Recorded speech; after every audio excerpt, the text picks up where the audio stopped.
La franc-maçonnerie est le lieu où diverses sectes puisent leurs éléments. C'est pour elles une école préparatoire, un filtre, une discipline.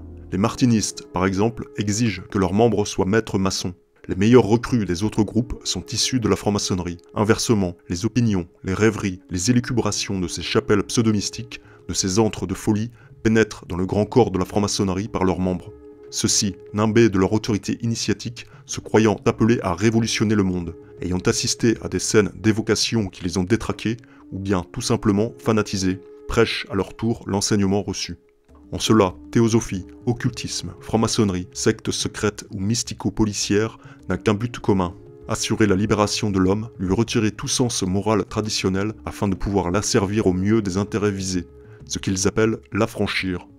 Il existe donc une morale, une entre guillemets ascèse maçonnique. Cela peut surprendre quelques-uns qui ne voient dans cette secte qu'un grossier matérialisme. C'est n'avoir pas connaissance des subtils compartiments de cette grande maison dont bien des habitants s'ignorent entre eux. Il existe une contre-église avec ses écritures, ses dogmes, ses prêtres, et la franc-maçonnerie en est un des aspects visibles. Il faut découvrir cette fausse dogmatique, cette pseudo-mystique qui attire plus d'âmes qu'on ne le croit, et dont les dangers sont aussi réels que cachés. Cette mystique est bien le grand secret maçonnique, la suprême initiation, car de ce principe découlent les applications logiques dont nous avons déjà vu les fruits. Cette initiation est d'ailleurs antique, et de tous les temps, elle est vieille comme ce vieux monde. Si nous jetons un regard sur l'essence profonde de la pensée maçonnique, nous constatons que le principe humanitaire n'est au fond rien d'autre que l'antique non serviam, qui depuis la chute originelle résonne sans cesse au cœur de l'homme.